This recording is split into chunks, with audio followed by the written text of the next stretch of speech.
អូធម្មជាតិអើយបង្កើតខ្ញុំហើយលេចឡើយមកប្រឡ័យឲ្យខ្សែដូចឆ្នេរណាបានយល់ភេត្រាទៅលើប្រែងអូនឆឹងពីរូដែរអត់អ្នកទាំងអស់គ្នាជួយចាប់គោចាប់ក្បីផងណានេះខ្ញុំគ្រាន់តែសាកជ្រាបពីរូមិនព្រោះកុំប្រកាន់អីណាអ្នកទាំងអស់គ្នាហើយមុខម្ហូបថ្ងៃនេះគឺយើងស្ងោរមាន់ជាមួយនឹងសាច់ម្ជុលដើម្បីកុំឲ្យអបសោកនាងខ្ញុំក៏អាននៅរឿងស្នេហាខុសៗឲ្យអ្នកទាំងអស់គ្នាស្ដាប់ជាបន្តទៀតដែរណាកុំភ្លេចរងចាំតាមដានស្ដាប់ទាំងអស់គ្នាណា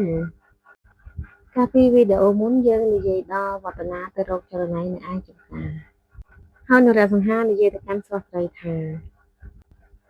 គឺខ្ញុំមកមួយសន្ទុះហើយហេតុអីក៏អ្នកនាងមកនៅទីនេះខ្ញុំខំទៅដើររកគឺខ្ញុំអបសោកហ្នឹងណាព្រោះលោកនឹងអ្នកមីងទៅវត្តបាត់ហើយក៏មិនហ៊ាននៅក្បែរបងសោយដែរខ្លាចបងសោយឮសំឡេងរបស់ខ្ញុំទើបបានជិះខ្ញុំមកនៅទីនេះទៅនរៈសង្ហាក៏និយាយបន្តទៅកាន់ស្រុះស្រីថាម៉ាក់របស់ខ្ញុំគាត់បានដឹងហើយថានាងបានមកនៅជាមួយខ្ញុំ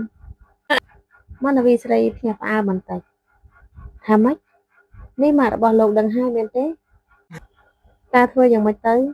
នេះតើគាត់ព្រមឲ្យខ្ញុំនៅជាមួយដែរទេនរៈញញឹមតិចៗហើយនិយាយតបវិញថាគាត់មិនថាអីនោះទេពីដំបូងឡើយគាត់ខ្លាចតែនាងធ្វើបាបខ្ញុំដល់ពេលខ្ញុំប្រាប់ថាអ្នកនាងជាវិញ្ញាណចិត្តល្អទើបគាត់ព្រមឲ្យអ្នកនាងនៅទៅចរណៃស្រីដកដង្ហើមធំហើយនិយាយតបថាហើយបានធូរចិត្តបន្តិចបើម៉ាក់របស់លោកមិនឲ្យខ្ញុំនៅខ្ញុំមិនដឹងថាត្រូវទៅនៅទីណានោះទេនរៈក៏និយាយទៅកាន់ស្រុះស្រីទៀតថាប៉ុន្តែព្រះចៅអធិការវត្តលោកក៏ដឹងរឿងនេះដែរលោកនិយាយពិតមែនទេហេតុអីក៏លោកដឹងខ្ញុំក៏មិនដឹងដែរប៉ុន្តែលោកដឹងរឿងរបស់អ្នកនាងច្រើនណាស់ចរណៃស្រីក៏សួរទៅនរៈទៀតថាតើលោកដឹងរឿងអីខ្លះទៅនរៈសង្ហាវឌ្ឍនាក៏ស្រមៃពេលដែលនិយាយជាមួយព្រះចៅអធិការនរៈសង្ហាសួរទៅព្រះចៅអធិការថាតើបដិជគុណបានដឹងរឿងអីពីនាងខ្លះទៅតើបដិជគុណបានដឹងរឿងអីពីនាងខ្លះទៅតើអាចប្រាប់ខ្ញុំកណាបានទេព្រះចៅអធិការវត្តក៏មានសន្និការតបវិញថានាងជានារីរបាំស្រស់ស្អាតដាច់គេនៅក្នុងស្រុកមួយ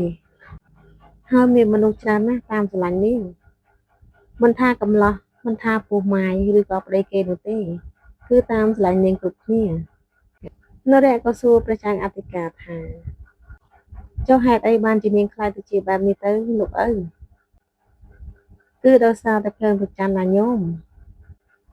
មានសិទ្ធិម្នាក់មានប្រពន្ធកូនរួចហើយប៉ុន្តែសិទ្ធិម្នាក់នោះក៏ចាប់ផ្ដើមមានចិត្តទៅលើនាងសិទ្ធិម្នាក់នោះតែងតែជួចរណៃឲ្យមករំឲ្យគេមើលសឹងតែរាល់ថ្ងៃ